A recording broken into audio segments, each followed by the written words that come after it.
చావడానికి ఆ 8 మంది చావులకు నువ్వు కారణం కాదా? వాటి వివరాలు నేను మళ్ళీ చెప్తా అధ్యక్ష. అలాంటిది పాలమూరు రంగారెడ్డి ఎత్తిపోతలు తెలంగాణ రాష్ట్రం వచ్చినాక ప్రారంభించి 10 సంవత్సరాలైనా నువ్వు పూర్తి చేయలేదు. ఈనాడు చంద్రబాబు నాయుడు గారైనా ఆంధ్రప్రదేశ్ అయినా కేంద్రమైనా ఈ ప్రాజెక్టులను అడ్డుకుంటుంది అని అంటే, ఈరోజు కృష్ణానది మీద నిర్మించిన ఉమ్మడి రాష్ట్రంలో ప్రారంభించిన కల్వకుర్తి కావచ్చు, ఉమ్మడి రాష్ట్రంలో అనుమతులు ఇచ్చిన పాలమూరు రంగారెడ్డి ఎత్తిపోతలు కావచ్చు, ఉమ్మడి రాష్ట్రంలో అనుమతి వచ్చిన మక్తల్ నారాయణపేట కొడంగల్ ప్రాజెక్టు కావచ్చు, భీమా కావచ్చు, నెట్టంపాడు కావచ్చు, కోల్చారు కావచ్చు, శ్రీరామ్ సాగర్, ఇందిరాసాగర్ కావచ్చు, రాజీవ్ సాగర్ కావచ్చు, కృష్ణానది మీద పరివాహక ప్రాంతంలో నిర్మాణంలో ఉన్న ప్రాజెక్టులు 60 సంవత్సరాల పైగా ఉమ్మడి రాష్ట్రంలో పూర్తి కాని ప్రాజెక్టులు 10 సంవత్సరాలు చంద్రశేఖరరావు గారు ముఖ్యమంత్రిగా ఉన్నప్పుడు ఈ రాష్ట్రంలో ఎందుకు పూర్తి చేయలేదు? దక్షిణ తెలంగాణ పట్ల కృష్ణానది జలాలను మా ప్రాంతానికి ఇవ్వకుండా వివక్ష చూపించి శాశ్వతంగా మా రైతాంగం జీవితాల మీద మరణ శాసనం రాసింది చంద్రశేఖరరావు కాదా అని నేను ఇక్కడ నుంచి అడుగుతున్నా అధ్యక్ష. ఇవాళ ప్రతిపక్ష నాయకుడు వచ్చి ఇక్కడ కూర్చుంటుంటే నేను అడిగేదానికి సమాధానం చెప్పాల్సి వస్తుందనే ఈరోజు వారు ముఖం చాటేసింది అధ్యక్ష. అధ్యక్ష ఇప్పుడే లెక్కలు ఇచ్చిండ్రు అధ్యక్ష. చంద్రశేఖరరావు గారు ప్రతిపక్ష నాయకుడు అధ్యక్ష. ప్రతిపక్ష నాయకుడుగా ఇప్పటివరకు వారి శాసనసభకు వచ్చింది 2 సార్లు అధ్యక్ష. వారికి పోయిన డిసెంబర్ 23 నుంచి ఇప్పటి వరకు వారికి ఇచ్చిన జీతం అధ్యక్ష 57,84,124 రూపాయలు అధ్యక్ష. శాసనసభ్యుడిగా ప్రతిపక్ష నాయకుడిగా డిసెంబర్ 1, 2023 నుంచి ఫిబ్రవరి 28, 2025 వరకు ఈ దాదాపుగా 15 నెలలలో వాళ్ళు తీసుకున్న ప్రభుత్వం సొమ్ము, జీత భత్యాలు, శాసనసభ్యులు కూడా ప్రభుత్వ ఉద్యోగ అధ్యక్ష తమకు తెలుసు కదా, సుప్రీంకోర్టు తీర్పిచ్చింది. వారు 57,84,124 రూపాయలు జీత భత్యాలు తీసుకున్నారు అధ్యక్ష. 2 సార్లు ఇక్కడికి వచ్చింది, ఇప్పటి వరకు ఎక్కడికి వెళ్ళలేదు అధ్యక్ష. ప్రభుత్వ జీత భత్యాలు తీసుకొని ప్రజల్ని గాలికి వదిలేసి తెలంగాణ రాష్ట్రాన్ని కర్మకు వదిలేసిన ప్రధాన ప్రతిపక్ష నాయకుడు ఈరోజు వాళ్ళను ఇట్లా తయారు చేసి రేబీస్ వ్యాక్సిన్ రియాక్షన్ వచ్చినట్టుగా వాళ్ళు వ్యవహరిస్తుంటే ఏం చెప్పాలి అధ్యక్ష? ఇక సెక్యూరిటీలు ఇవన్నీ మళ్ళీ అది సపరేట్గా నేను చెప్పదలుచుకున్న, వాటి జోలికి వెళ్ళదలుచుకోలేదు. సరే, కుటుంబ సభ్యుల వల్ల ఆయన ప్రాణ ప్రమాదం ఉంది కాబట్టి ఆయన సెక్యూరిటీ పెట్టుకున్నాడు. సరే, అది సహజం, అందుకే ఆయన దూరంగా ఉంటున్నాడు వాళ్ళకు చుట్టూ పోలీసు పహారాల మధ్య అధ్యక్ష. సరే, అది వారి సమస్య అనుకోండి, నేను దాని జోలికి వెళ్ళదలుచుకోలేదు. సో ఈరోజు ఎస్ఎల్బిసి పూర్తి చేసి ఉంటే నల్గొండ కష్టాలు తీరు ఉండేటివి కదా, డిండి ప్రాజెక్టు పూర్తి చేసి ఉంటే నల్గొండ కష్టాలు తీరు ఉండేటివి కదా, మా పాలమూరు రంగారెడ్డి ఎత్తిపోతల ప్రాజెక్టు ఈరోజు జూరాల నుంచి నీళ్లు తీసుకుని ఉంటే రాయలసీమ నీళ్లు దొంగిలించే అవకాశం ఉండకపోతుండే కదా అధ్యక్ష. ఈరోజు కృష్ణానదిలో మొత్తం ప్రాజెక్టుల మీద వివరాలు తీయండి అధ్యక్ష. ఎవరి హయంలో ప్రారంభమైనాయి, ఎవరి హయంలో పూర్తయినాయి, ఎవరు అన్యాయం చేసిండ్రు. పెద్దలు చంద్రశేఖరరావు గారిని రమ్మని ఉండే అధ్యక్ష, తమరైన వ్యక్తిగతంగా మాట్లాడండి. వారు ఏ రోజు వస్తారో వారు ఈ సభలో ఉన్నప్పుడే కృష్ణానది జలాల మీద చర్చ పెడతాము. ఈ చర్చలో ఒకవేళ మా తప్పేదైనా ఉందని నిరూపిస్తే సభా సాక్షిగా చంద్రశేఖరరావు గారికి, బీఆర్ఎస్ నాయకులకు నేను క్షమాపణ చెప్తా అధ్యక్ష. ఇది నా సవాల్ అధ్యక్ష చంద్రశేఖరరావు గారికి. సవినయంగా నేను చంద్రశేఖరరావు గారికి సవాలు విసురుతున్నా. కృష్ణా పరివాహక ప్రాంతంలో కృష్ణానది జలాలలో ఈరోజు తెలంగాణకు శాశ్వతంగా అన్యాయం జరిగింది చంద్రశేఖరరావు గారి హయాంలో, లెక్కలతో సహా నిరూపించడానికి నేను మా మంత్రి ఉత్తమ్ కుమార్ రెడ్డి గారు సిద్ధంగా ఉన్నాం అధ్యక్ష. వాళ్ళ సంతకాలు పెట్టొచ్చు, వాళ్ళ అఫిడవిట్లు వేసి రాయలసీమ లిఫ్ట్ ఇరిగేషన్ ప్రారంభించి 2020లో ఆంధ్రప్రదేశ్ ముఖ్యమంత్రి జగన్మోహన్ రెడ్డి గారిని ప్రగతి భవన్కు పిలిపించి పంచపక్ష ప్రమాణాలు పెట్టి రాయలసీమ లిఫ్ట్ ఇరిగేషన్ జీవో మొత్తం రాయలసీమలో ఈరోజు పోతిరెడ్డి పాడు కావచ్చు, మాల్యాల కావచ్చు, లేకపోతే ముచ్చుమరి కావచ్చు, రాయలసీమ లిఫ్ట్ ఇరిగేషన్ కావచ్చు, ఇవన్నీ కలిసి శ్రీశైలం బ్యాక్ వాటర్స్ నుంచి పర్ డే 10 TMC ప్రతిరోజు 10 TMCలు 60 రోజులు మనకు వర్షాలు వచ్చినప్పుడు ఉంటే 600 టీఎంసీలు వెనుక నుంచి వెనకల్నే రాత్రికి రాత్రే తరలించకపోవడానికి ఇవాళ ప్రాజెక్టులు పూర్తయినాయి. 2014 నుంచి 2023 డిసెంబర్ వరకు చంద్రశేఖరరావు గారు ముఖ్యమంత్రిగా సాగునీటి పారుదల శాఖ మంత్రిగా ఉన్నప్పుడు తెలంగాణ రాష్ట్రానికి అన్యాయం చేసింది అధ్యక్ష.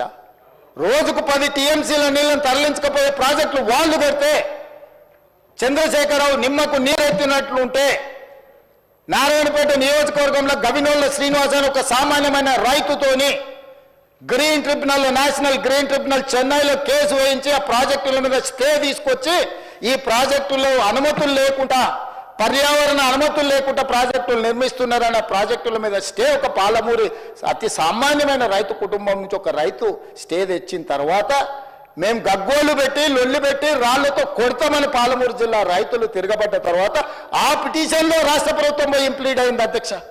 ఇదెక్కడ చూద్దాం అధ్యక్ష?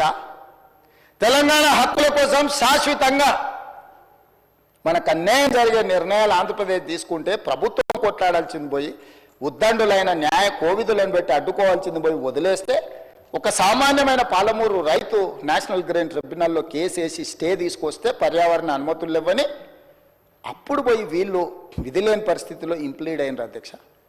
అధ్యక్ష, నేను ఒక మాట గుర్తు చేయదలుచుకున్నాను అధ్యక్ష. చాలా మాట్లాడిండ్రు, ఉండుంటే బాగుండేది, నేను అడుగుండేవాడిని. రోజా గారి ఇంటికి వెళ్ళి రొయ్యల పులుసు తిన్నది ఎవరు అధ్యక్ష? నేనా ఉత్తమ్కుమారెడ్డి గారు అధ్యక్ష? రోజా గారు ఒక్కసారి రొయ్యల పులుసు పెడితేనే తిని రాయలసీమను రతనాలసీమ చేసి వస్తాను చెప్పొచ్చిన మహానుభావుడు ఆయన. నిన్ను పుట్టినప్పటి నుంచి 71 సంవత్సరం వరకు పెంచి పోషించి నీకు బుక్కడి బువ్వ పెట్టి గుండెల్లో పెట్టి ఆదరించి భుజాల మీద మోసి తెలంగాణ రాష్ట్రానికి ముఖ్యమంత్రిని చేసి 2009లో కరీంనగర్ జిల్లా నుంచి వలస వచ్చి మహబూబ్నగర్కు బతకడానికి వచ్చి ఒక్క ఓటేయని మహాప్రభు అంటే నిన్ను ఎంపీగా గెలిపించి మా గుండెల్లో పెట్టుకొని చూసుకొని మేము పల్లకీలో మోసి పార్లమెంటుకు పంపిస్తే మా గుండెల మీద తంతవా? ఇది నీ నీతి, నీ జాతి. నువ్వు వచ్చి ఇక్కడ వచ్చి మమ్మల్ని తప్పు పడతావా? రొయ్యల పులుసు తిన్నందుకే అంత విశ్వాసం చూపిస్తావు. ఒక్కసారి రోజమ్మ పెట్టిన రొయ్యల పులుసుకి నిన్ను మోసినందుకు 2009లో నిన్ను పల్లకీలో మోసి పార్లమెంట్లో పంపించినందుకు మా పాలమూరు జిల్లాకి ఏం చేసినావు? పార్లమెంట్లో నోరు లేకపోయినా, పార్లమూరులో ఊరు లేకపోయినా నిన్ను పార్లమెంటు సభ్యుడిగా మేము ఎన్నుకొని నీకు రాజకీయ భిక్ష పెడితే మా పాలమూరు ఎండబెడతావు, మా కల్వకుర్తి ఎడారిగా మారుతుంది, మా భీమా నెట్టంపాడు కోయిల్ సాగర్, మా నారాయణపేట కోడంగల్ లిఫ్ట్ ఇరిగేషన్ని ఎక్కడికక్కడ పడవ పెడతావా? ఇదా నీ నీతి, నీ జాతి అని నేను వారిని అడగదలుచుకున్నా అధ్యక్ష. అందుకే అధ్యక్ష, ఇవాళ జూరాల నుంచి నీళ్లు తీసుకొని ఉంటే శ్రీశైలం వెనుక జలాలను మనం తీసుకోవాలన్న కుట్ర కేవలం కాంట్రాక్టర్ల కమిషన్ల కక్కుర్తిపడి అమ్ముడు పోకపోయిన ఉంటే ఇవాళ బాజాప్తా రోజుకు 5-6 టీఎంసీలు ఇక్కడ నుంచి మనం తరలించుకుంటే రాయలసీమ కాదు ఆంధ్రప్రదేశ్లో ఎవరున్నా గిలగిలలాడి మన ముందల మొకరిల్లేవాళ్ళు. ఇవాళ ఆయన వచ్చి నిస్సిగ్గుగా శ్రీశైలం లెఫ్ట్ బ్యాంక్ రావట్లేదు, రైట్ బ్యాంకులో నీళ్లు పోతున్నాయి, ఆంధ్రప్రదేశ్ తీసుకెళ్తుందని. సిఆర్పిఎఫ్ బలగాలు ఏ రోజు వచ్చినాయి అధ్యక్ష? మీరు ఉన్నప్పుడు రాలేదా? మీరున్నప్పుడు ఆంధ్రప్రదేశ్ పోలీసులు వచ్చి తెలంగాణ పోలీసులు అక్కడ ఉన్న సిబ్బందిని తన్నిపోలేదా? మీకు అసలు పౌరుషం ఉందా? మీలో చీము రక్తం ఉందా?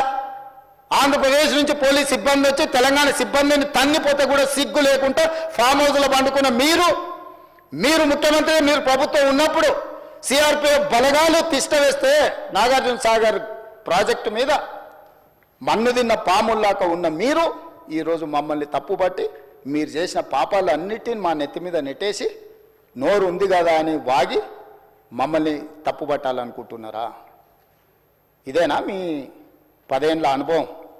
ఈ అనుభవంతోనేనా మీరు మమ్మల్ని అందరినీ ప్రజల్ని మోసం చేసినట్టు సభలో కూడా సభను తప్పుదోవ పట్టించాలని ఆలోచన చేసేదని నేను అడుగుతున్నా అధ్యక్ష. అందుకే ఈరోజు ఈ ప్రాజెక్టులను పూర్తి చేయాలి యుద్ధ ప్రాతిపదికన.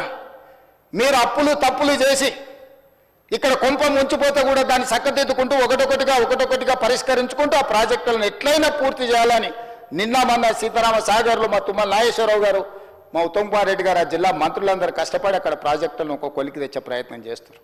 పాలమూరు రంగారెడ్డి ఎత్తిపోతలను చేయాలనుకుంటున్నాం. శ్రీశైలం లెఫ్ట్ బ్యాంక్ కెనాల్ని మేము వచ్చిన తర్వాత 10 ఏళ్ళు నువ్వు పడవ పెడితే మళ్ళీ ప్రారంభించినాం. అనుకోకుండా ఒక ప్రమాదం జరిగింది అధ్యక్ష. ప్రమాదం జరిగి ప్రజలు చచ్చిపోతే, అక్కడున్న కార్మికులు చచ్చిపోతే సానుభూతి చూపించాలి. కుటుంబాలను ఆదుకోవాలి, కుటుంబాలను పరామర్శించాలి. కానీ పైశాచిక ఆనందం ఏంది అధ్యక్ష? ఎవరు చచ్చిపోయినా తండ్రి కొడుకు మామ అల్లుళ్ళు కలిసి డాన్సులు చేస్తారు అధ్యక్ష. పంట ఎండిపోతే కథం, అసలు వాళ్ళ పైశాచిక ఆనందానికి పరాకాష్ట అయిపోయింది అధ్యక్ష. ఎక్కడ ఏ ప్రమాదం జరిగి తెలంగాణ ప్రజలకు నష్టం జరిగినా, తెలంగాణ రైతుల పంటలు ఎండిపోయినా, తెలంగాణలో కార్మికులు చచ్చిపోయినా, తెలంగాణలో విద్యార్థులు చచ్చిపోయినా, తెలంగాణలో పాఠశాలలో ఏదైనా చిన్న సంఘటన జరిగినా వాళ్ళ కళ్ళల్లో మెరుపు చూడు అధ్యక్ష. దాచుకునే దాగుతలేదు వాళ్ళ ఆనందం. అసలు అంటే ఇట్లా మనుషులు చనిపోతే పైశాచిక ఆనందం ఇట్లా ముఖంలోనే కొట్టొచ్చినట్టుగా అనిపించేటోళ్ళని ఎప్పుడైనా మీరు చూసిండ్రా అధ్యక్ష? ఆఫ్రికా అడవులో మనుషులను బిక్క తినేటోళ్ళని చూసినామని విన్నా. ఈడీ ఆమీన్ ఏదది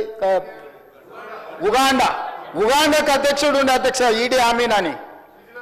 ఆయన మనుషుల్ని కోసి ఫ్రిడ్జ్లో పెట్టుకొని కొంచెం తీసి ఫ్రై చేసుకొని తినేటోడు అని. అంటే సినిమాలు చూస్తే నాకు ఆశ్చర్యం అనిపించింది, ఇట్లా కూడా ఉంటారా అని. ఇప్పుడు నిజం చేస్తున్నారు అధ్యక్ష. ఇక్కడ వీళ్ళు ఈడీ అమీన్తో పోటీ పడుతున్నారు అధ్యక్ష వీళ్ళ పైశాచిక ఆనందంలో. ఇది మంచిది కాదు అధ్యక్ష. తెలంగాణకు 25 ఏళ్ళు మీరు పార్టీ పెట్టి ప్రజలు ప్రతిసారి మిమ్మల్ని ఆదరించారు, అవకాశం ఇచ్చారు. ఆనాడు రాజశేఖర రెడ్డి గారు, చంద్రబాబు నాయుడు గారు, కేంద్ర ప్రభుత్వాలు కూడా మిమ్మల్ని ఓడించాలని చూసిన ప్రజలు మిమ్మల్ని గెలిపించారు. మరి ఈనాడు గుండు సున్నా ఇస్తే కనీసం జ్ఞానోదయం కలగాలి కదా అధ్యక్ష. 8 సీట్లలో డిపాజిట్లు పోవడం అనేది సామాన్యమైన విషయమా అధ్యక్ష? ఎందుకు ఆత్మ పరిశీలన చేసుకోరు? ప్రజల్ని ఎందుకు తిడుతున్నారు అధ్యక్ష? మీరు చేసిన తప్పులకు, మీరు చేసిన అప్పులకు ప్రజలు శిక్ష విధించిండ్రు. దాన్ని వదిలేసి ప్రజలే తప్పు చేసినట్టు, ప్రజలే క్షమాపణ చెప్పాలన్నట్టు, ప్రజల్నే ఉరిదీయాలన్నట్టు, ప్రజల్నే శిక్షించాలన్నట్టుగా వాళ్ళ మాటలు చూడండి అధ్యక్ష. ప్రజలు వాళ్ళు ప్రజలు మోసం చేసింది మాట్లాడతలేరు అధ్యక్ష. ప్రజలను తిట్టేది ఏంది అధ్యక్ష? ప్రజలు విఘ్నులు. ఎప్పుడు ఎవరికి ఏ రకంగా చెప్పాలనో ఇండికేట్ చేయాలనో ఇండికేట్ చేస్తారు అధ్యక్ష. భూకంపం కూడా ఒకటేసారి అది అధ్యక్ష. ఫస్ట్ కొంచెం కదిలి, మళ్ళీ కొంచెం ఆగి, కొంచెం కదిలి, తర్వాత భూకంపం వద్ద అధ్యక్ష. తుఫాన్ ముందలు కూడా ఒక ప్రశాంతత కనిపిస్తుంది అధ్యక్ష. తెలంగాణ సమాజం కూడా తుఫాన్ ముందు ప్రశాంతత లాగా 2022 నుంచి 23 నుంచి వరుసగా అట్లా చూపిస్తూనే ఉన్నారు వాళ్ళ గంభీరత్వాన్ని. ఇప్పటికైనా జరిగిన పరిణామాలను అంచనా వేసుకొని పరిశీలించుకొని వచ్చి కూర్చొని ఒక బాధ్యత కలిగిన ప్రతిపక్షంగా ఇక్కడ ఉండి మంచిని మంచి, చెడును చెడు, మీ అనుభవాన్ని ఉపయోగించి విశ్లేషించి విడమర్చి మాట్లాడితే ప్రజలు ఆమోదించేటోళ్ళు అధ్యక్ష. మాటకు ముందు స్టేచర్, మాటకు వెనకాల స్టేచర్ అంటారు అధ్యక్ష. మీ స్టేచర్ పట్ల ఉన్న మీ ఆలోచన, మీ పట్టింపు ఈ స్టేట్ ఫ్యూచర్ పట్ల లేదా అధ్యక్ష? నేను అడుగుతున్నా. ఈ స్టేట్ ఫ్యూచర్ వద్దా? ఈ స్టేట్ ఫ్యూచర్ వద్దా? మీ స్టేచర్ గురించే మీ తాపత్రయమా? ఒకనాడు మీరు అధికారంలో ఉన్నారు, మీ పార్టీకి అధికార పార్టీగా స్టేచర్ ఉండే. 2023 డిసెంబర్ 3 తారీఖు నాడు అధికారం నుంచి ప్రధాన ప్రతిపక్ష పార్టీ స్టేచర్ ఇచ్చారు. ప్రతిపక్ష పార్టీ స్టేచర్ అది మీ పార్టీకి. 2024 మే జూన్లో పార్లమెంట్ జరిగింది, గుండు సున్నా ఇచ్చిండ్రు, మీ పార్టీని మార్చరీకి పంపించారు. నేనేం తప్పు మాట్లాడిన అధ్యక్ష? ఏమన్నా నేను? ఆనాడు మీరు అధికారంలో ఉన్నారు, స్టేచర్ ఉండే, తర్వాత ప్రతిపక్షం స్టేచర్ పడిపోయింది, ఆ తర్వాత గుండు సున్నా వచ్చి 8 డిపాజిట్లు పోయినాక మార్చరీలకు పోయిందని అన్న అధ్యక్ష. నేనేమన్నా అధ్యక్ష? అందులో తప్పేముంది అధ్యక్ష? బీఆర్ఎస్ ఈరోజు మార్చరీలో ఉందని నేను చెప్పిన అధ్యక్ష. దాన్ని ఒక వ్యక్తిని అన్నట్టుగాను, పెద్ద ఆయన్ని చంద్రశేఖరరావు గారిని నేను అన్నట్టుగా హరీష్ రావు గారు, కేటీఆర్ గారు చిత్రీకరిస్తున్నారు అధ్యక్ష. అంత